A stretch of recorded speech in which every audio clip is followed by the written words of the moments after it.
Well, the horror of what happened in Texas is leaving yet more families, friends, and community members grieving, even reeling over the loss of loved ones. It's an experience that many survivors and families know all too well from previous attacks at Sandy Hook, Aurora, Parkland, Columbine, and too many others to count. John Yang talks about that with a survivor of the Parkland shooting. Judy, in February 2018, 17 people, 14 of them students, were killed and 17 others wounded in a shooting at Marjorie Stoneman Douglas High School in Parkland, Florida. It remains the deadliest high school shooting in U.S. history. Survivors, families and friends of the dead, and other Parkland residents have dealt with their pain and grief, and many are now activists. Aalayah Eastmond is one of those survivors. She's on the executive council of Team Enough, a youth-led movement working to reduce gun violence. She's also a student at Trinity College in Washington, D.C. Aalayah, thanks so much for joining us. Having survived the horror of that high school shooting, I imagine it's very difficult for you to hear about, to learn about the shootings in the past couple of weeks, Buffalo and now the shooting in Texas. Help us understand, what have the last 2 weeks been like for you? Well, honestly, I can't even remember half of my week because all I've been focusing on is these shootings because they keep happening back to back. And we have to also acknowledge the everyday gun violence that we're seeing in our communities, in inner cities as well. So my mind has just been on go, and it's just been filled with trauma and flashbacks relating to my shooting that I experienced in 2018 when I was only 16. So it's just a lot of numb feelings, a lot of anger, a lot of disappointment, and honestly, a lot of shame, because I think the issue of gun violence is something that we should be ashamed of in this country. If you had a message for the people who are in that grocery store in Buffalo and especially the children who are in the school in Texas, what would it be? What would you want to tell them? Honestly, I would just say, I am so sorry that we couldn't prevent this from happening since, Parkland. I feel like Parkland should have been the last, Sandy Hook should have been the last, Columbine should have been the last. Like, we keep seeing these shootings happening year after year after year, and not enough is being done to prevent them. So I honestly, as a fellow survivor, I would just apologize, because I feel like this is preventable and this shouldn't be happening. And especially elementary school children shouldn't have to deal with being gunned down in their schools. And what would you tell them to help them prepare for the days, the weeks, the months, the years ahead? Yeah, I mean, for me, grief and trauma is different for everyone.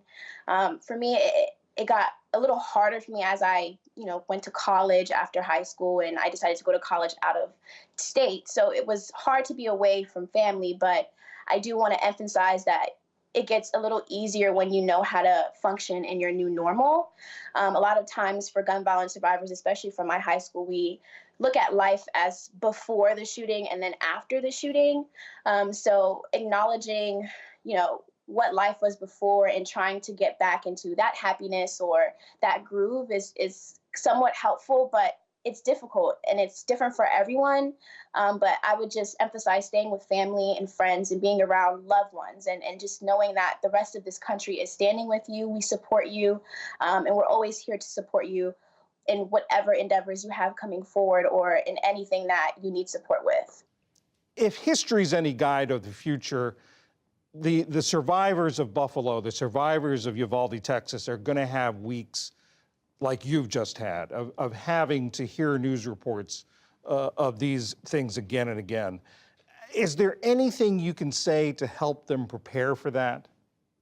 Yeah, I mean, it's different for everyone. I think having the power or the tools of social media makes it a lot harder to separate yourself from these tragedies, because we're seeing it consistently every single day on our cell phones, on our TVs. But one thing that I and other survivors from my high school like to do is, when we see things that are happening and it gets overwhelming, it's okay to put your phone down. It's okay to turn off the TV.